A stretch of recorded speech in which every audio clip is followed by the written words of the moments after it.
아니, 이 여자 도대체 정체가 뭐야? 지금 너 아버지랑 무슨 관계야? 귀를 의심케 하는 질문들. 50대 아름다운 가정부 미자를 둘러싼 재벌가의 혼란. 그런데 아무도 몰랐다. 그녀가 이 집에 들어온 진짜 이유를. 낡은 앨범 속 빛바랜 한 장의 사진. 푸르른 공원 한켠 화창했던 어느 봄날이었다. 사진 속 미자는 아직 젊었고 활짝 웃으며 한 아이의 손을 꼭 붙잡고 있었다. 그 아이는 바로 미자의 하나뿐인 딸, 수진이었다. 살가운 눈웃음, 오목한 인매, 꼭 엄마를 닮은 아이. 하지만 이제 그 미소는 사진 속에만 존재했다. 미자의 인생은 평탄하지 않았다. 23, 사랑이라 믿었던 남자와 도망치듯 결혼했다. 하지만 그 선택은 오래가지 못했다. 남편은 결혼 1년도 안 돼 실직했고 이후 알코올에 의지하며 점차 사람이 망가져갔다. 또 나가서 일했냐? 돈은? 그게 다냐고. 술에 절은 손은 어느새 주먹이 되었고 미자의 뺨과 가슴, 팔뚝에는 항상 멍이 들어 있었다. 수진이 5살이 되던 해 미자는 결국 모든 걸 포기했다. 이혼 서류를 내밀며 떨리는 목소리로 말했다. 이 아이 앞에서 더는 못 살겠어요. 남편은 뒤늦게 통곡했지만 이미 지나간 신뢰는 되돌릴 수 없었다. 이혼 후 미자는 딸을 위해 살았다. 허드렛일, 식당 일, 간병 일, 몸이 부서져라 일했다. 수지는 그런 엄마를 누구보다 이해했고 늘 밝고 따뜻한 아이로 자라났다. 엄마, 나 커서 간호사 될 거야.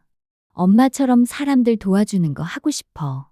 그 말에 미자는 울면서도 고개를 끄덕였다. 그 아이는 미자의 전부였다.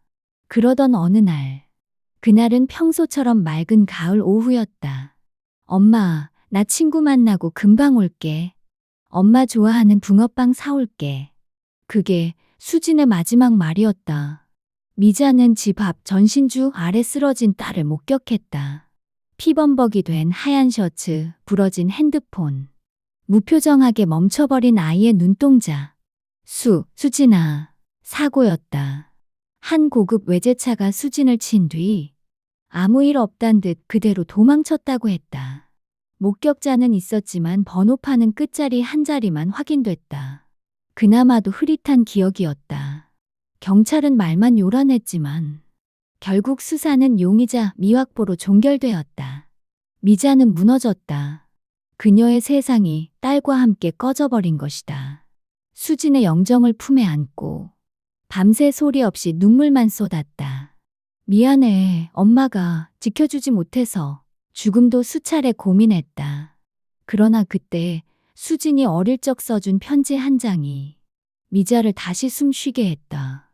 엄마, 나중에 수진이 없을 때도 엄마는 꼭 웃어야 해요. 엄마는 꼭 행복해야 해요. 그날 이후 미자는 다시 살아야 했다. 아무도 모르게 조용히. 그리고 몇 년 뒤 서울 강남의 한복판 고층 빌딩들 사이로 웅장하게 자리한 저택.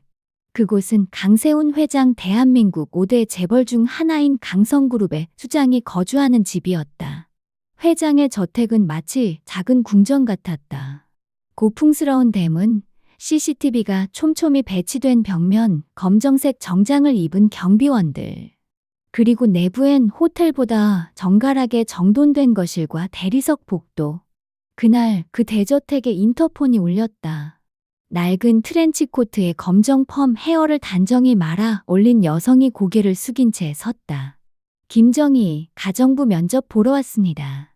그녀의 눈빛은 한없이 고요했다. 하지만 그 속엔 꾹 눌러 담은 분노와 다짐이 숨어 있었다. 회장의 비서는 그녀의 이력서를 받자마자 눈썹을 찌푸렸다. 너무 단순한 이력이었다. 이름 김정희. 나이 58세. 경력 찜질방 청소 8년, 식당 주방 보조 7년. 특이사항 자녀 없음. 미자의 위조 신분증은 허술하지 않았다. 수십만 원을 들여 만든 전문급 가짜였고 심지어 위조된 주민등록 번호도 정부 시스템을 한 번에 통과할 정도였다. 본가에 가족은 없으신가요? 비서는 사무적으로 물었다. 미자는 눈을 한번 감았다가 담담히 입을 열었다. 딸 하나 있었는데 몇 년 전 사고로 먼저 갔어요. 그 순간 비서의 펜이 멈췄다. 그녀의 말투엔 꾸밈도 감정도 없었지만 묘하게 울림이 있었다. 비서는 그 이상 묻지 않았다. 이력은 단출하지만 손끝이 아주 야무져 보이네요. 무거운 물건도 잘 드시고 허리도 곱고요. 비서는 메모를 남기고 고개를 끄덕였다. 하루라도 빨리 오실 수 있나요? 미자는 가볍게 웃었다. 당장이라도 가능합니다. 그렇게 그녀는 강 회장 저택의 정문을 정식으로 통과했다. 강세훈 회장은 철저한 원칙주의자로 유명했다. 회사에서든 집에서든 그의 말 한마디에 수십억 원이 오갔고 하인들은 그 앞에서 눈조차 제대로 마주치지 못했다. 그러나 이상하게도 그는 미자에게만은 조금 다른 태도를 보였다. 처음엔 단지 조용히 묵묵히 일하는 모습이 마음에 들었을 수도 있다. 항상 미자는 허리를 굽혀 조용히 움직였고 눈도 마주치지 않은 채 묵묵히 가정부로서의 역할을 해냈다. 하지만 어느 날 저녁, 강 회장은 식탁에 앉아 국을 한 숟갈 뜨자마자 젓가락을 멈췄다. 이 된장국 어디서 배웠나? 미자는 평소보다 더 고개를 숙이고 대답했다. 그냥 어릴 적 어머니가 해주시던 맛이 기억나서요. 흉내만 낸 겁니다. 강 회장의 눈빛이 미묘하게 흔들렸다. 잠시 침묵하더니 국을 한 번 더 뜨며 고개를 끄덕였다. 흉내라고 하기엔 내 어머니가 해주시던 맛과도 비슷하군. 그날 이후 강 회장은 점점 외식을 줄였다.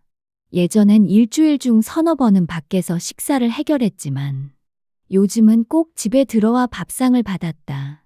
식사 시간도 달라졌다.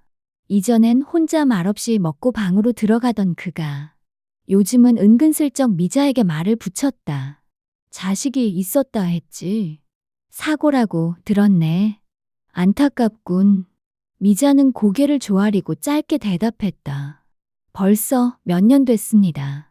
딸이었나? 네. 얼굴이 닮았을 것 같군. 그 말에 미자는 잠시 고개를 들었다. 눈이 마주친 순간 짧은 정적이 흘렀다. 그녀는 아무 말 없이 미소만 지었다. 그러나 그 미소에는 분명 뭔가 의도된 따뜻함이 스며 있었다. 며칠 뒤 미자는 일부러 식사를 들고 회장의 서재 앞으로 갔다. 비서는 깜짝 놀라 말렸지만 회장은 손을 들어 그를 제지했다. 들여보내라. 회장님, 그냥 제가. 괜찮다. 서재 안. 고서 냄새가 섞인 짙은 위스키 향. 그리고 짙은 밤색 책장 사이로 강 회장이 조용히 앉아 있었다. 미자는 조심스럽게 쟁반을 내려놓았다. 따뜻할 때 드시라고 국만 데워왔습니다. 그녀의 손끝이 가볍게 그의 손등에 닿았다. 의도적이었지만 지나치게 노골적이지는 않게. 강 회장은 순간 움찔했지만 손을 치우지 않았다. 김정희 씨는 이상하게 사람을 편안하게 만드는군. 그런 말씀 처음 들어봅니다. 내가 좀 차갑고 거리감 있는 사람이라는 건 알고 있지? 하지만 회장님 눈엔 따뜻함도 있습니다. 그건 저처럼 외로운 사람이 제일 잘 압니다. 강 회장은 그 말을 듣고 고개를 숙였다. 입술을 한번 꾹 눌렀고 잔에 따라 놓은 위스키를 미자 쪽으로 밀어주었다. 한 잔 괜찮겠나? 그날 밤 저택 3층 회장의 침실엔 평소와는 다른 기류가 감돌았다. 늦은 시간. 불은 꺼지지 않았고 묵직한 침묵 속에 두 사람의 숨소리만이 오갔다. 미자는 식사를 치우고 나가려다 회장의 말에 걸음을 멈췄다. 조금 더 있다 가지 않겠나? 조용한 말투였지만 그 속엔 무겁고도 오래된 외로움이 배어 있었다. 미자는 잠시 침묵하더니 고개를 천천히 끄덕였다. 회장님도 혼자 계셨던 시간 길었나 봅니다. 그 말에 회장은 조용히 고개를 숙였다. 긴 시간. 누구에게도 마음을 내놓지 못하고 살아왔네. 둘은 소파에 나란히 앉았다. 창밖에선 바람이 나뭇잎을 흔들었고 실내엔 위스키 향과 묵은 책 냄새가 섞여 퍼졌다. 회장의 손이 살짝 미자의 손등에 스쳤다. 본능적인 움직임은 아니었다. 오히려 조심스럽고 느린 확인하는 손길이었다. 미자는 그 손을 피하지 않았다. 가만히 받아들이고 오히려 더 깊이 바라봤다.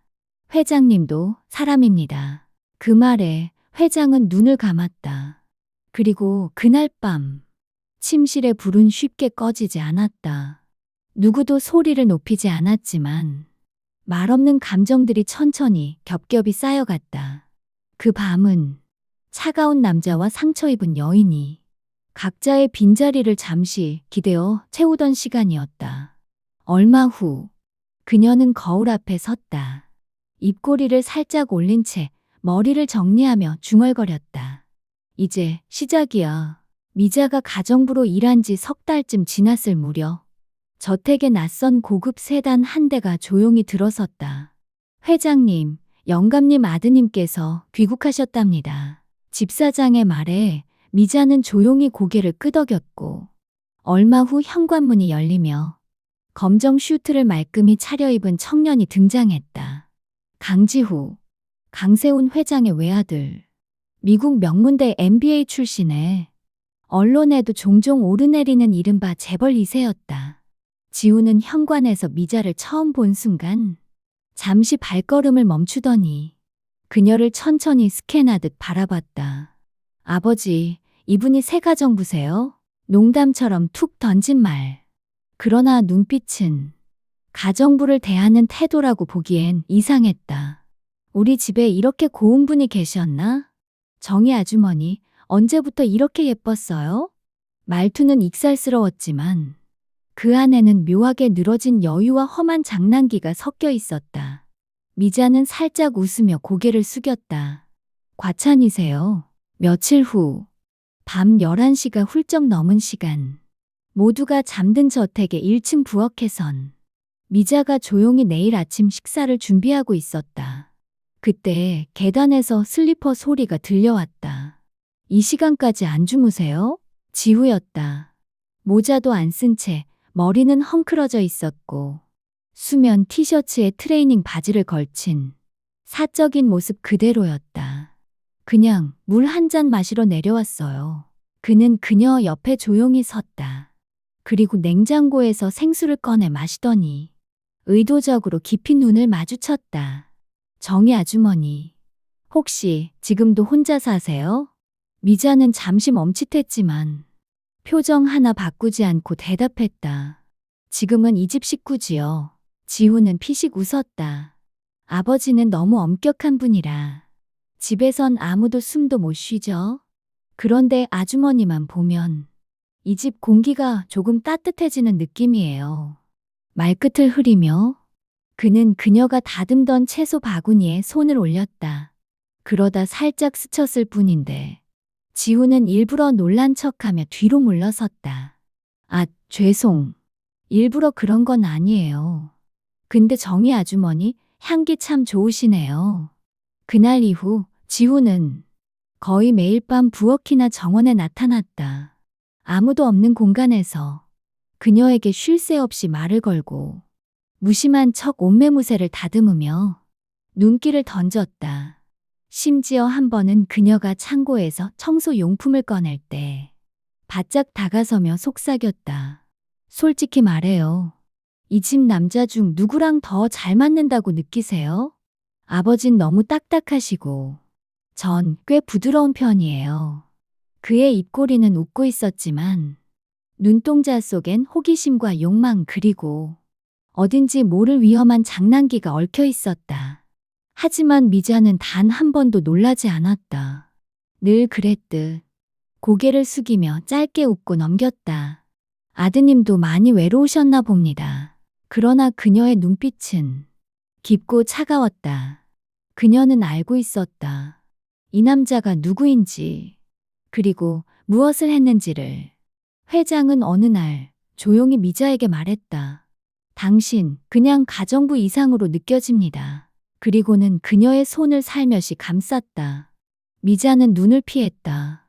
회장님, 요즘 아드님께서 자꾸 저에게 선을 넘으려 하세요.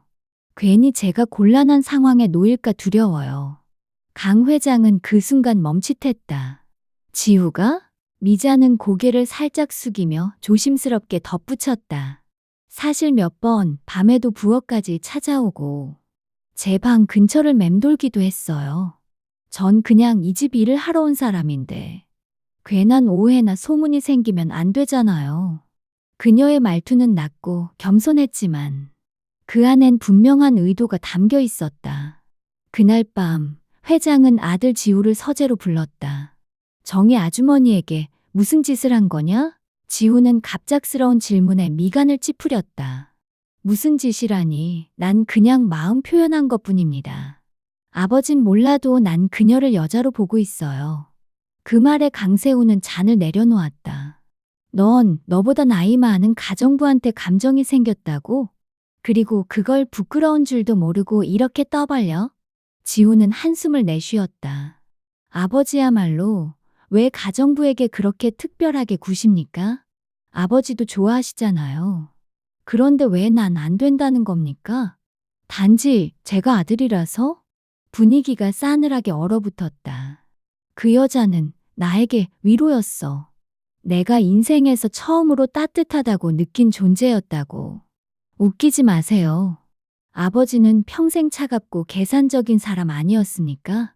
그런데 왜 하필 지금에서야 감정을 운운하세요?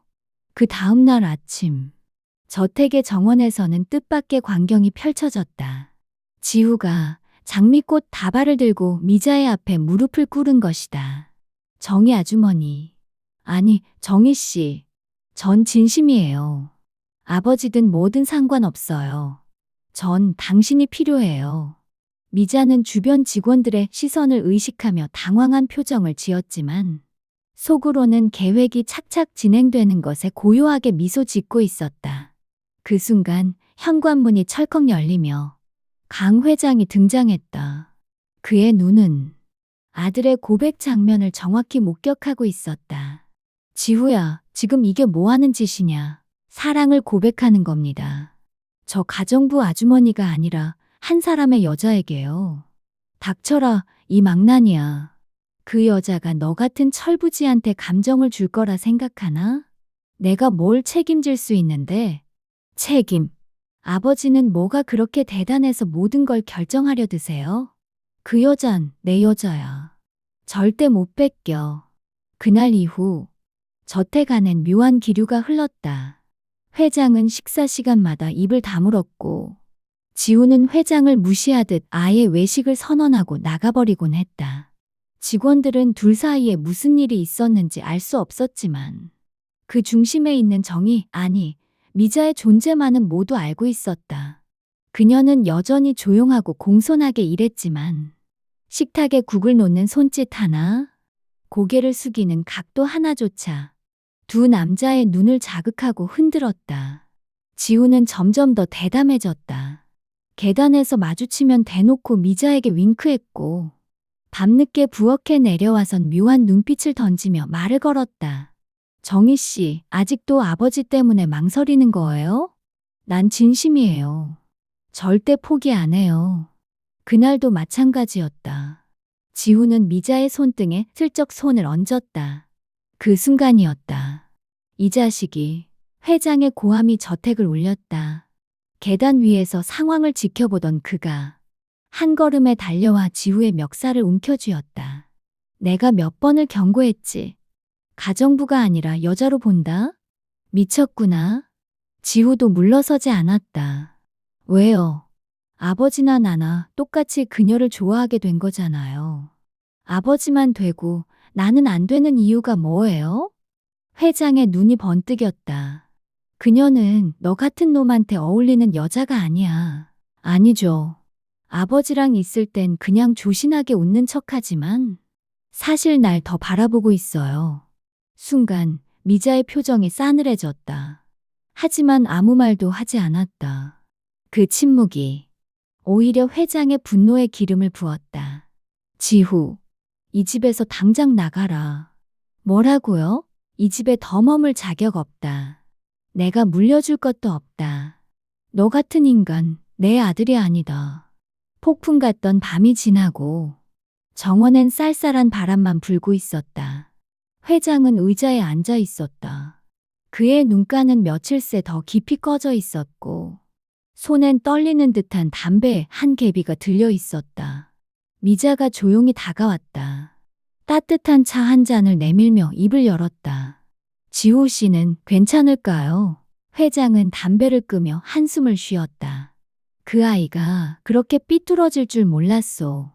다 내가 못난 탓이죠. 어미도 일찍 떠났고 회사 일만 하며 아이를 돌보지 못했소. 그는 고개를 들었다. 그 눈빛엔 슬픔과 지친 연민 그리고 작은 희망이 서려 있었다. 정희 씨, 당신만 보면 이상하게 내가 인간다워지는 기분이요. 처음이요. 누군가에게 내 옆을 맡기고 싶다는 생각이 든 건. 미자의 눈동자가 흔들렸다. 회장님, 결혼합시다. 이 나이에 사랑이 뭔지 이제야 알 것 같소. 당신과 같이 남은 생을 함께하고 싶소. 미자는 눈을 감았다. 결혼하자는 그 말이 왜 이리 잔혹하게 들리는 걸까? 딸 수진이 떠난 그날, 경찰이 남긴 말. CCTV 사각지대에서 치었습니다. 범인은 검은 세단 차량으로 보이나 번호판이 식별되지 않아 종결됐습니다. 하지만 미자는 알고 있었다. 그 차량의 보험사, 접수된 위치와 시간, 그리고 강지후의 이름. 그녀는 일부러 정이라는 가명을 쓰고 수년 동안 조용히 준비해왔다. 그리고 지금 그 죽은 딸의 가해자 아들을 집에서 내쫓고 그 아버지로부터 사랑 고백을 받고 있다. 잔인하다고? 아니, 이것은 복수였다. 미자는 눈을 떴다. 그리고 말없이 고개를 끄덕였다. 회장님이 원하신다면. 회장의 눈이 붉어졌다. 고맙소, 정말 고맙소. 그는 미자의 손을 꼭 잡았다. 그 손을 잡고 어루만지고 눈을 감았다.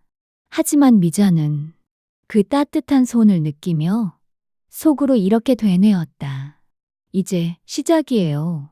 수진아, 엄마가 내 억울함 끝까지 밝혀줄게. 쫓겨난 지우는 짐을 정리하기 위해 방으로 들어왔다. 옷가지, 책, 오래된 앨범들 속에서 문득 서랍 한 구석에서 이상한 서류 하나가 눈에 띄었다. 교통사고 피해자 합의서. 그는 미간을 찌푸리며 문서를 펼쳤다. 가해자 강지후, 피해자 사망자 김수진, 보호자 성명 김미자, 합의금 수령 미수령, 진행 상태 종결. 김수진? 지후의 손에서 문서가 덜덜 떨리기 시작했다. 머릿속으로 22살의 한 여성이 떠올랐다. 술에 취해 몰던 그날 밤. 비명 한 줄, 그리고 도망쳤던 기억. 그리고 그 여성과 소름 끼칠 정도로 닮은 기억 속의 한 여성. 김미자. 그는 머리를 쥐어뜯으며 외쳤다. 설마 정의가? 그는 미친 듯이 차 키를 들고 브레이크도 제대로 밟지 않고 회장 저택으로 내달렸다. 저택의 현관문이 쾅 하고 열렸다. 지우는 눈이 뒤집힌 채로 소리쳤다. 당신 뭐야? 미자는 거실에서 조용히 차를 마시고 있었다. 그녀는 놀라는 기색 하나 없이 고개를 들었다. 지호 씨, 오랜만이네요.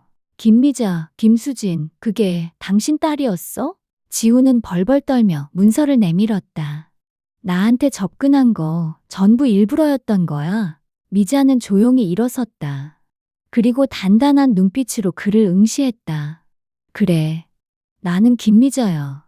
그리고 네가 치고 도망쳐서 죽게 만든 소중한 내 딸 김수진의 엄마야.